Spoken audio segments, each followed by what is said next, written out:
नमस्कार दोस्तों। आज हम पढ़ेंगे पॉलिटिकल साइंस का एक महत्वपूर्ण टॉपिक राजनीतिक दल, पॉलिटिकल पार्टी। ये टॉपिक लगभग सभी एग्जाम में आता है और सभी एग्जाम के लिए महत्वपूर्ण है। जैसे सेकंड ग्रेड हो, फर्स्ट ग्रेड हो, चाहे कांस्टेबल हो, सभी में आता है और कोचिंगों में टॉपिक बहुत कम करवाते हैं। तो हम बात करेंगे राजनीतिक दल, लो लेवल से हाई लेवल की ओर सभी प्रकार के लेवल में आपको इसमें करवाने की कोशिश करूंगा ताकि आपका क्वेश्चन इससे गलत नहीं हो। मेरी कोशिश यही रहती है। ठीक है, तो बात करेंगे राजनीतिक दल, पॉलिटिकल पार्टी। पहला क्वेश्चन, राजनीतिक दलों का अध्ययन करने वाली प्रणाली को क्या कहते हैं? तो क्या कहते हैं? सिस्टियोलॉजी। क्या कहते हैं? सिस्टियोलॉजी। राजनीतिक दलों का अध्ययन करने वाली प्रणाली को क्या कहते हैं? सिस्टियोलॉजी। ठीक है, फिर हम बात करें राजनीतिक दलों का अध्ययन करने वाला पहला व्यक्ति कौन था? पहले अध्ययन किसने किया सबसे पहले? तो एडमंड बर्क। क्या नाम था? Edmund Burke. राजनीतिक दलों का अध्ययन करने वाला पहला व्यक्ति कौन था? Edmund Burke. बोलो, एडमंड बर्क। ओके सर, ठीक है। दलों के आधार पर शासन प्रणाली को कितने भागों में बांटा गया? 3 भागों में। दलों के आधार पर शासन प्रणाली कितने भागों में बांटा गया? 3 आधार पे। पहला कौन सा? एक दलीय, दूसरा द्विदलीय, तीसरा बहुदलीय। एक दलीय, द्विदलीय, बहुदलीय। ठीक है, तो पहले बात करेंगे एक दलीय। एक दलीय यानी अनेक दल हो सकते हैं, अनेक दल हो सकते हैं लेकिन एक दल सत्ता में प्रभावी रहता है। कैसे समझना? एक दलीय अनेक दल हो सकते हैं लेकिन सत्ता में एक ही दल का प्रभाव रहता है। जैसे कौन कौन से देशों में? तो चीन, यूनान, पुर्तगाल।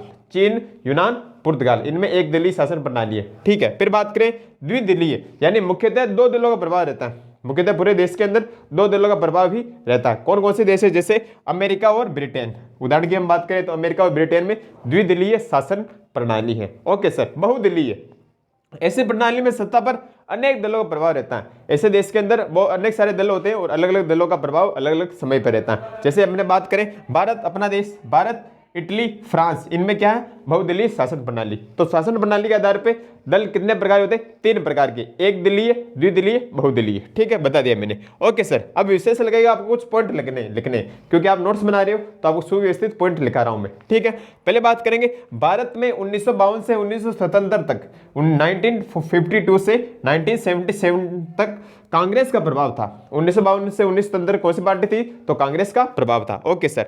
1977 में तथा 2000 से 2014 के बीच में द्विदलीय शासन व्यवस्था रही।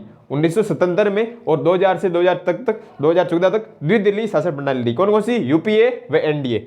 यूपीए यानी तो कांग्रेस, ठीक है, और एनडीए यानी भाजपा, बीजेपी। Okay sir. 1989 से 2000 के बीच का समय बहुदलीय मिलता है। 1989 से 2000 के बीच का समय कैसा मिलता है? बहुदलीय मिलता है। ओके सर, यहां तक आपको लिखना। फिर बात करें भारत में दलों की कितनी श्रेणियां हैं? भारत में दलों की 2 श्रेणियां, ध्यान रखना। भारत में कितने दल होते हैं? मुख्यतः 2 प्रकार के। कौन कौन से? एक तो होता है राष्ट्रीय स्तर का दल, राष्ट्रीय स्तर का दल, राष्ट्रीय मान्यता प्राप्त दल। दूसरा होता है राज्य स्तरीय दल या क्षेत्रीय दल। दूसरा होता है राज्य स्तरीय दल या क्षेत्रीय दल। तो दलों की कितनी श्रेणियां? 2 श्रेणियां। पहला है राष्ट्रीय स्तर के दल, राष्ट्रीय स्तर पर मान्यता प्राप्त दल। दूसरा राज्य स्तर दल या क्षेत्रीय दल। स्क्रीनशॉट लिए आगे और करते हैं। आगे हम बात करते हैं तो आपको ऐसे कैसे नोट्स लिखने हैं। तो देखिए, जन प्रतिनिधित्व अधिनियम 1951 राजनीतिक दलों के पंजीकरण का प्रावधान करता है। राजनीतिक दलों का प्रावधान कौन करता है? तो जन प्रतिनिधित्व अधिनियम 1951। कौन सा अधिनियम? जन प्रतिनिधित्व अधिनियम 1951। Okay sir. राजनीतिक दलों का पंजीकरण निर्वाचन आयोग करता है। राजनीतिक दलों का पंजीकरण कौन करता है? तो निर्वाचन आयोग करता है। कौन करता है? निर्वाचन आयोग। राजनीतिक दलों का पंजीकरण कौन करता है? निर्वाचन आयोग करता है सर। Okay sir. 52वें संविधान संशोधन 1985 द्वारा राजनीतिक दलों को प्रथम बार संवैधानिक मान्यता मिली। 52वां संविधान संशोधन हुआ था 1985 के अंदर। 52वां संविधान संशोधन 1985 के अंदर तो पहली बार राजनीतिक दलों को संवैधानिक मान्यता मिली। कब लागू हुआ ये? तो यह एक्ट 1 मार्च 1985 से लागू हुआ। यह एक्ट 1 मार्च 1985 से लागू हुआ 52वें संविधान संशोधन 1985 के तहत। Okay sir. अब बात करेंगे राजनीतिक दलों को अपने स्वयं के मानक स्थापित करने की स्वतंत्रता है क्या सर? तो बिल्कुल है। राजनीतिक दलों को अपने स्वयं के मानक स्थापित करने की स्वतंत्रता पूरी तरह से बिल्कुल है सर। Okay sir. अब बात करेंगे, मैंने कहा था 2 प्रकार के दल पाए जाते हैं भारत के अंदर, राष्ट्रीय स्तर दल, दूसरा राज्य स्तरीय दल या क्षेत्रीय दल। इनके प्रावधान क्या होते हैं कि अगर किसी भी दल को राष्ट्रीय स्तर के दल की मान्यता प्राप्त करनी हो या राज्य स्तरीय दल की मान्यता प्राप्त करनी हो तो इसके लिए क्या प्रावधान होना चाहिए? कितनी न्यूनतम सीट चाहिए? कितना % चाहिए?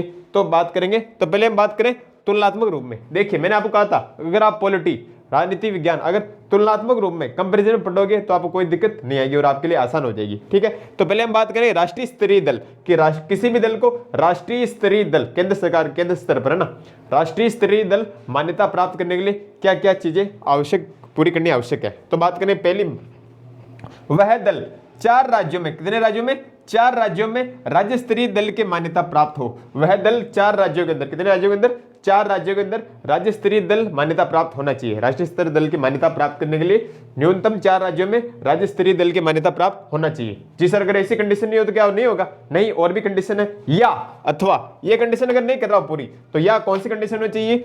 3 राज्यों में 2% लोकसभा की सीटें प्राप्त होनी चाहिए। 3 राज्यों में 2% लोकसभा की सीटें प्राप्त होनी चाहिए। कम से कम 3 राज्यों में 2% लोकसभा की सीट प्राप्त होनी चाहिए। अगर सर ये पूरी नहीं कर रहा हो तो कोई बात नहीं, और है कंडीशन, या 4 राज्यों में डाले गए वैध मतों का 6% मत, 4 राज्यों में डाले गए वैध मतों का 6% मत प्राप्त हो एवं 4 लोकसभा सीट प्राप्त हो। 4 राज्यों में डाले गए वैध मतों का 6% प्राप्त होना चाहिए और 4 राज्यों में 4 लोकसभा सीट प्राप्त होनी चाहिए। 4 राज्यों में डाले गए वैध मतों का 6% मत प्राप्त होना चाहिए, वैध मतों का, ठीक है, और 4 लोकसभा सीट प्राप्त होनी चाहिए। यानी तीनों में से कोई सी भी एक कंडीशन पूरी करता हो तो राष्ट्रीय स्तरीय दल की मान्यता उसे प्राप्त हो जाएगी। ओके सर, अब बात करेंगे राज्य स्तरीय दल या क्षेत्रीय दल की मान्यता प्राप्त करने के लिए कौन कौन से प्रावधान है। तो बात करेंगे पहला, राज्य में डाले गए मतों का 6% मत, राज्य में डाले गए मतों का 6% मत प्लस 2 विधानसभा सीट। राज्य में डाले गए मतों का 6% मत तो चाहिए, 2 विधानसभा सीट भी होनी चाहिए। ठीक है सर, अगर ये नहीं हो तो कोई बात नहीं, या लोकसभा या विधानसभा चुनाव में कुल मतों का 8% प्राप्त कर ले। अगर वो कोई दल लोकसभा या विधानसभा चुनाव में कुल मतों का, कुल वैध मत पड़े उनका 8% अगर प्राप्त कर ले तो भी उसको राज्य स्तरीय दल की मान्यता मिल सकती है। ओके सर, या 25 लोकसभा की सीटों पर 1 सीट प्राप्त कर ले, 25 लोकसभा सीट का अनुपात दे रखा है, यानी 25 सीटों पर 1 सीट प्राप्त कर ले तो भी उसको राज्य स्तरीय दल की मान्यता मिल सकती है। ओके सर, या ये कंडीशन पूरी नहीं करा तो फिर या 6% मत राज्य से, राज्य के वैध मतों का 6% मत प्राप्त कर ले प्लस 1 लोकसभा सीट प्राप्त कर ले। राज्य से वैध मतों का 6% मत प्राप्त कर ले और 1 लोकसभा सीट प्राप्त कर ले। अगर ये कंडीशन पूरी नहीं हो या तो फिर अंतिम कंडीशन है विधानसभा चुनाव में 3% सीटें, विधानसभा चुनाव में 3% सीटें या न्यूनतम 3 सीट प्राप्त कर ले। विधानसभा चुनाव में 3% सीटें प्राप्त कर ले कुल सीटों की, या फिर न्यूनतम 3 सीट प्राप्त कर ले तो भी उसको राज्य स्तरीय दल की मान्यता मिल जाएगी। ये आपको याद होना चाहिए और आपको कॉपी में ऐसे कैसे सुव्यवस्थित रूप में लिखना है। स्क्रीनशॉट लीजिए, आगे और बताता हूं, ठीक है। बात करते हैं कि भारत के अंदर कितने राष्ट्रीय दल हैं। राज्य स्तरीय या क्षेत्रीय दलों की हम बात नहीं करेंगे क्योंकि प्रत्येक राज्य के अंदर बहुत सारे क्षेत्रीय दल होते हैं तो इनकी संख्या करवाना मुश्किल होगा, तो इसलिए हम बात करेंगे राष्ट्रीय दल, क्योंकि राष्ट्रीय दल से प्रश्न पूछे जाने की संभावना रहती है। तो भारत के अंदर कितने राष्ट्रीय दल हैं? 8 राष्ट्रीय दल हैं। कितने? 8 राष्ट्रीय दल हैं। उनके सभी के नाम और प्रत्येक मैं आपको पहले बता देता हूं, फिर उनसे जहां से प्रश्न पूछे जाने की संभावना रहती है, जहां जैसे कि उनका अध्यक्ष कौन था, उनकी स्थापना कब की गई, उनका प्रतीक चिन्ह क्या होता है, तो वो मैं आपको बता दूंगा। ठीक है, तो पहले हम बात करते हैं भारत में कितने राष्ट्रीय दल है, तो 8 राष्ट्रीय दल है। कितने सर? 8 है। ओके, ये दल के नाम है और ये इनके प्रतीक हैं। पहला राष्ट्रीय दल कांग्रेस, भारतीय राष्ट्रीय कांग्रेस, भारतीय राष्ट्रीय कांग्रेस, भारतीय राष्ट्रीय कांग्रेस, प्रतीक क्या इसका? हाथ है, सभी जानते हो। ठीक है सर। दूसरा बीजेपी या भाजपा, भारतीय जनता पार्टी, इसका प्रतीक क्या है? तो कमल का फूल। क्या है? कमल का फूल, सभी जानते हो। ठीक है सर। तीसरी पार्टी है सीपीआई यानी भारतीय कम्युनिस्ट पार्टी, भारतीय कम्युनिस्ट पार्टी सीपीआई, इसका प्रतीक क्या है? तो हसिया व बाली, बाली यानी अनाज, हसिया यानी जिसे हम बोलते हैं अपनी दैनिक भाषा में दांतली, है ना, हसिया, तो हसिया व बाली, बाली यानी अनाज, तो हसिया व बाली किसका प्रतीक है? सीपीआई, भारतीय कम्युनिस्ट पार्टी। Okay sir. तो चौथी पार्टी है मार्क्सवादी कम्युनिस्ट पार्टी, जिसे हम बोलते हैं सीपीआईएम, सीपीआईएम, मार्क्सवादी कम्युनिस्ट पार्टी, इसका प्रतीक क्या है? तो हसिया, हथौड़ा व तारा, ऐसे हसिया दे रखी, फिर हथौड़ा बना रखा, फिर तारा, है ना, इस प्रकार से कुछ आकृति है इसकी, ऐसे फिर से तारा, इस प्रकार की कुछ आकृति है। तो हसिया, हथौड़ा, तारा किसका है? मार्क्सवादी कम्युनिस्ट पार्टी, सीपीआईएम प्रतीक है हसिया, हथौड़ा, तारा। Okay sir. फिर बात करेंगे बसपा, बहुजन समाजवादी पार्टी, बहुजन समाजवादी पार्टी, इसका प्रतीक क्या? हाथी। क्या है प्रतीक? हाथी। इंपॉर्टेंट ध्यान याद होनी चाहिए आपको। फिर बात करें छठी पार्टी एनसीपी, या जिसे हम बोलते हैं राष्ट्रवादी कांग्रेस पार्टी, राष्ट्रवादी कांग्रेस पार्टी, जिसे हम शॉर्ट में बोलते हैं राकपा, राकपा, राष्ट्रवादी कांग्रेस पार्टी, राष्ट्रवादी कांग्रेस पार्टी, एनसीपी, राकपा, इसका प्रतीक है गड़ी, इसका प्रतीक क्या? गड़ी। क्या है, घड़ी, क्लॉक। Okay sir. फिर है सातवीं तृणमूल कांग्रेस। कौन सी है, तृणमूल कांग्रेस। इसका प्रतीक है फूल व पत्ती, फूल पत्ती। तो तृणमूल कांग्रेस का प्रतीक क्या है, फूल व पत्ती। फिर आठवां राष्ट्रीय दल, आठवीं राष्ट्रीय पार्टी जिसे भी 2019 में मान्यता मिली थी, क्या नाम है, National people's Party, NPP, national people's Party, NPP. प्रतीक क्या इसका, किताब, मुख। इसका प्रतीक क्या, किताब। इसको मान्यता मिली थी 7 जून 2019 को।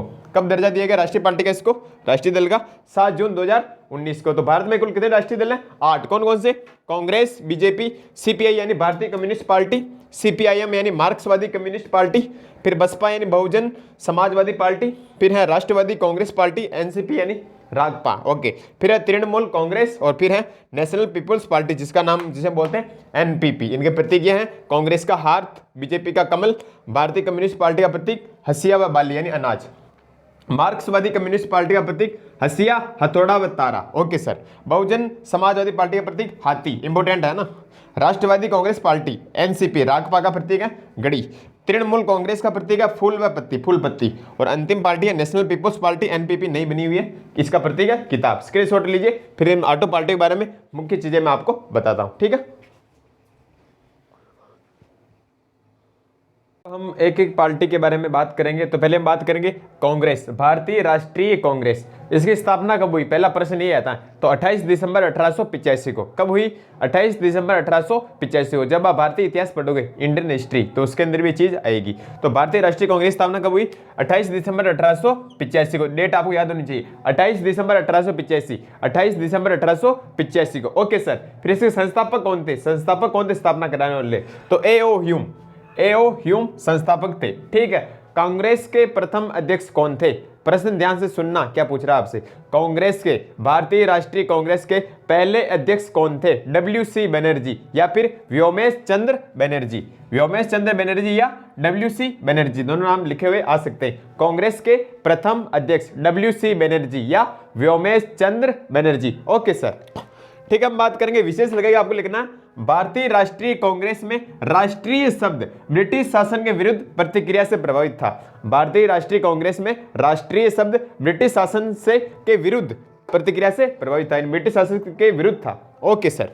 फिर हम बात करें वर्तमान अध्यक्ष कौन है, तो श्रीमती सोनिया गांधी। कांग्रेस की वर्तमान अध्यक्ष कौन है, श्रीमती सोनिया गांधी। Okay sir. अब यहां से कुछ प्रश्न पूछे जाते हैं, वेरी वेरी इंपॉर्टेंट लगाए, लिख लेना आप, बहुत बार पूछे गए कि कांग्रेस की प्रथम महिला अध्यक्ष, ध्यान से सुनना क्या पूछ रहा हूं मैं, कांग्रेस की प्रथम महिला अध्यक्ष कौन थी, तो सरोजिनी नायडू नहीं थी, ध्यान रखना, एनी बेसेंट 1917 में। कांग्रेस की प्रथम महिला अध्यक्ष कौन थी, तो एनी बेसेंट कब बनी थी, 1917 में। Okay sir. कांग्रेस की प्रथम महिला भारतीय अध्यक्ष, कांग्रेस की प्रथम महिला भारतीय अध्यक्ष कौन थी, तो सरोजिनी नायडू, कब बनी थी, 1925। कांग्रेस की प्रथम भारतीय महिला अध्यक्ष कौन थी, सरोजिनी नायडू, बनी थी 1925। कैसे याद करना, 1917, इसमें कितना जोड़ना, +8, ऐसे जोड़ के आप याद कर सकते हो, तो 1925, ठीक है, कोई दिक्कत नहीं। फिर हम बात करेंगे स्वतंत्रता के समय, स्वतंत्रता के समय अध्यक्ष कौन थे। कांग्रेस के स्वतंत्रता के समय देश आजाद हुआ था, उस समय अध्यक्ष कौन थे, JB कृपलानी। कौन थे, JB Kripalani. Okay sir, note लगाइए, आपको कुछ पॉइंट लिखने। स्वतंत्रता से पूर्व, स्वतंत्रता से पूर्व कांग्रेस का विभाजन कब हुआ था, स्वतंत्रता से पूर्व कांग्रेस का विभाजन कब हुआ था, 1907 में। कब हुआ था, 1907 में हुआ था। और अगर आपसे पूछ ले कि स्वतंत्रता के बाद, स्वतंत्रता के बाद, देश आजाद होने के बाद कांग्रेस का विभाजन कब हुआ, तो 1969 में, 1969 में, 1969 में, ठीक है। और हम बात करें वर्तमान की, 17वीं लोकसभा, 17वीं लोकसभा 2019 में 17वीं लोकसभा में कांग्रेस की सीटें कितनी थी, तो कितनी थी, 52 थी, ध्यान रखना। मुख्य चुनाव थे, उसमें सीटें कितनी थी, 52 थी, ठीक है। तो बात ये वापस रिपीट करता हूं, भारतीय राष्ट्रीय कांग्रेस स्थापना कब हुई, 28 दिसंबर 1885। संस्थापक कौन थे, एओ ह्यूम। प्रथम अध्यक्ष कौन थे, डब्ल्यूसी बनर्जी या व्योमेश चंद्र बनर्जी। कांग्रेस की प्रथम महिला अध्यक्ष एनी बेसेंट 1917। कांग्रेस की प्रथम भारतीय महिला अध्यक्ष सरोजिनी नायडू 1925। स्वतंत्रता के समय कांग्रेस के अध्यक्ष कौन थे, JB कृपलानी। कांग्रेस का स्वतंत्रता से पूर्व विभाजन कब हुआ, 1907 में। स्वतंत्रता के बाद कांग्रेस का विभाजन कब हुआ, देश आजाद के बाद 1969 में। 2019 में 17वीं लोकसभा में कांग्रेस सीटें कितनी थी, 52 थी। ये आपको फैक्ट पूरे दिमाग में याद होने चाहिए, स्क्रीनशॉट लीजिए, आगे और करते हैं, ठीक है। आगे हम बात करें तो देखिए भारतीय जनता पार्टी दूसरी पार्टी है, भारतीय जनता पार्टी या बीजेपी जिसे हम बोलते हैं भाजपा। पहला प्रश्न, भाजपा की स्थापना कब हुई? तो 6 अप्रैल 1980। कब हुई थी? 6 अप्रैल 1980 को। ठीक है, इसके संस्थापक कौन थे भाजपा के? तो संस्थापक थे स्वर्गीय श्री अटल बिहारी वाजपेयी जी, लाल कृष्ण आडवाणी जी और मुरली मनोहर जोशी। ओके सर, ये थे संस्थापक कौन थे? अटल बिहारी वाजपेयी, लाल कृष्ण आडवाणी और मुरली मनोहर जोशी। ओके सर, प्रथम अध्यक्ष कौन थे? बीजेपी के प्रथम अध्यक्ष कौन थे? तो स्वर्गीय अटल बिहारी वाजपेयी। अटल बिहारी वाजपेयी महान राजनेता हुए हैं। कभी अगर आपको मौका मिले तो इन्हें पढ़ना जरूर, आपको बहुत मोटिवेशन मिलेगा। मैं भी जब कभी डिमोटिवेट होता हूँ तो अटल जी की कविता मुझे याद आती है कि टूटे हुए सपनों की सुने कौन सिसकी, अंतर को चीर व्यथा पलकों पर ठिठकी, हार नहीं मानूंगा रार नहीं ठानूंगा, काल के कपाल पर लिखता मिटाता हूँ, गीत नया गाता हूँ, गीत नया गाता हूँ। ऐसे बहुत सारी रचनाएं थी इनकी। तो अटल जी की बात हम करेंगे तो प्रथम अध्यक्ष थे अटल बिहारी वाजपेयी। फिर नोट लगाए, आपको लिखना है बीजेपी भारतीय जनसंघ का ही दूसरा रूप है। इसका पहले नाम क्या था? भारतीय जनसंघ। क्या नाम था? भारतीय जनसंघ। ये वाला प्रश्न आया था ऐसे ही 2018 में। ऐसे ही 2018 में प्रश्न पूछा गया था कि भारतीय जनसंघ के संस्थापक कौन थे? भारतीय जनसंघ पार्टी के संस्थापक कौन थे? तो श्यामा प्रसाद मुखर्जी। श्यामा प्रसाद मुखर्जी, सही में आया था प्रश्न। इसकी स्थापना हुई थी जनसंघ पार्टी वैसे 1951, इतना इंपॉर्टेंट नहीं है वो। तो भारतीय जनसंघ पार्टी के संस्थापक कौन थे? Doctor Shyama Prasad Mukherjee. Doctor Shyama Prasad Mukherjee. Okay sir, 17वीं Lok Sabha में बीजेपी की सीटें कितनी थी? तो 303। कितनी थी?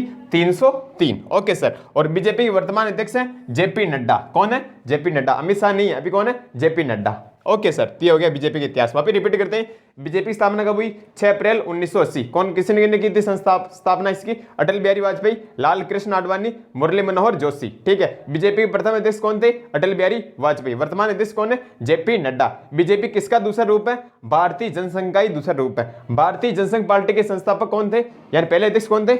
तो श्यामा प्रसाद मुखर्जी। भारतीय जनसंघ के संस्थापक थे Shyama Prasad Mukherjee. Okay sir, clear है। तीसरी पार्टी की बात करेंगे, भारतीय कम्युनिस्ट पार्टी सीपीआई। पार्टी कौन सी है? भारतीय communist party CPI. Okay sir, स्थापना कब हुई इसकी? 1925 में। कब हुई थी? 1925 में। ठीक है, संस्थापक कौन थे इसके? एम.एन. रॉय। कौन थे? M.N.. Roy. M.N.. Roy. Okay sir, वर्तमान अध्यक्ष या महासचिव, वैसे महासचिव माना जाता है। वर्तमान महासचिव कौन है? सीपीआई भारतीय कम्युनिस्ट पार्टी के तो डी राजा। कौन है? डी राजा। ओके सर, तो भारतीय कम्युनिस्ट पार्टी सीपीआई स्थापना कब हुई? 1925 में। ओके सर, संस्थापक कौन थे इसके? एम.एन. रॉय। और वर्तमान महासचिव यानी अध्यक्ष कौन है? तो डी राजा। ठीक है, और चौथा है मार्क्सवादी कम्युनिस्ट पार्टी सीपीआईएम। इसमें आ रहा मार्क्सवादी, ध्यान रखना ना, मार्क्सवादी कम्युनिस्ट पार्टी सीपीआईएम। स्थापना कब हुई इसकी? 1964 में। मार्क्सवादी कम्युनिस्ट पार्टी सीपीआईएम की स्थापना हुई थी 1964 में। ठीक है, और वर्तमान महासचिव याद रखना चाहो रख सकते हो आप, प्रकाश करात। इतना इंपॉर्टेंट नहीं है वैसे, वर्तमान महासचिव कौन है? प्रकाश करात। क्योंकि लोकसभा में अलग अध्यक्ष है इनका, राज्यसभा में अलग अलग अलग होते हैं, तो इतने सारे नाम याद नहीं होते। तो मार्क्सवादी कम्युनिस्ट पार्टी सीपीआईएम की स्थापना कब हुई आपको याद होना चाहिए। स्थापना कब हुई मार्क्सवादी कम्युनिस्ट पार्टी? 1964 में। ठीक है, स्क्रीनशॉट लीजिए, आगे और पढ़ते हैं। की बात करें तो पांचवा दल है, पांचवा राष्ट्रीय दल बसपा, बहुजन समाजवादी पार्टी या बहुजन समाज पार्टी भी से हम बोलते हैं। बहुजन समाज पार्टी बसपा स्थापना कब हुई थी? 1984 में। बसपा की स्थापना कब हुई? 1984, 1984 में। ठीक है सर, इसके संस्थापक कौन थे? काशीराम। कौन थे संस्थापक? काशीराम। और वर्तमान अध्यक्ष कौन है इसके? तो श्रीमती मायावती। कौन है? मायावती जी। ठीक है, तो बसपा बहुजन समाजवादी पार्टी या बहुजन समाज पार्टी स्थापना हुई थी 1984 में। ओके सर, संस्थापक कौन थे इसके? काशीराम जी। और वर्तमान अध्यक्ष है मायावती। ओके सर, छठा राष्ट्रीय दल है राकपा, राष्ट्रवादी कांग्रेस पार्टी, जिसे हम बोलते हैं एनसीपी। राकपा राष्ट्रवादी कांग्रेस पार्टी, इंग्लिश में बोलते हैं एनसीपी। स्थापना हुई थी 1999 में, 1999 में। कब हुई थी? 1999 में। ठीक है सर, संस्थापक कौन थे इसके? शरद पवार। कौन थे संस्थापक? राष्ट्रवादी कांग्रेस पार्टी के संस्थापक कौन थे? कौन थे? शरद पवार। वर्तमान अध्यक्ष भी यही है। वर्तमान अध्यक्ष भी कौन है? शरद पवार जी। ठीक है, वापस बात करूं, राकपा राष्ट्रवादी कांग्रेस पार्टी की स्थापना कब हुई? 1999 में। संस्थापक कौन थे? शरद पवार। वर्तमान अध्यक्ष भी कौन है? शरद पवार। ठीक है सर, सातवां राष्ट्रीय दल है तृणमूल कांग्रेस। तृणमूल कांग्रेस स्थापना हुई थी 1998 में। कब हुई थी? 1998, 1998 में। ओके सर, संस्थापक कौन थे इसके? ममता बनर्जी, श्रीमती ममता बनर्जी थी। ठीक है, और वर्तमान अध्यक्ष हैं सुब्रत बख्शी। वर्तमान अध्यक्ष कौन है? सुब्रत बख्शी। कभी भी आप एग्जाम देने जाओ तो वर्तमान वाला करंट वाला आप एक बार जरूर देख के जाना। ठीक है सर, आठवां राष्ट्रीय दल अंतिम NPP, national people's party. National people's party संस्थापक कौन थे इसके? पीए संगमा। 2013 में बनी थी पार्टी, पीए संगमा। कौन थे? पीए संगमा। और वर्तमान अध्यक्ष है कॉनराड संगमा या कॉनरेड संगमा, ऐसा नाम आता है कॉनराड संगमा। कौन है? कॉनराड संगमा। और इसका चुनाव चिन्ह क्या? प्रतीक एनपीपी का, तो किताब, बुक, किताब है ना। चुनाव चिन्ह क्या इसका? किताब। ये हो गया ऑटो राष्ट्रीय दल। ऊपर ही ऊपर, कॉपी के ऊपर वाले पेज के ऊपर ही ऊपर आपको नोट लगा लिखना है एक चीज, आया हुआ एग्जाम में। इंडिपेंडेंट लेबर पार्टी की स्थापना किसने की थी? इंडिपेंडेंट लेबर पार्टी की स्थापना किसने की थी? डॉक्टर भीमराव अंबेडकर ने की थी 1936 में। इंडिपेंडेंट लेबर पार्टी की स्थापना कब की थी? भीमराव अंबेडकर ने 1936 में। ये ऑटो राष्ट्रीय दल हो गए। आप इन सभी को नोट्स बना के सुव्यवस्थित रूप से लिखना, और जब भी आप परीक्षा देने जाओ उससे पहले ये करंट वाले अध्यक्ष, जो वर्तमान अध्यक्ष है, उनको देखे जरूर जाना। और आपको कैसा लगा वीडियो आप जरूर बताना, और नोट जरूर बनाना। ठीक है, धन्यवाद।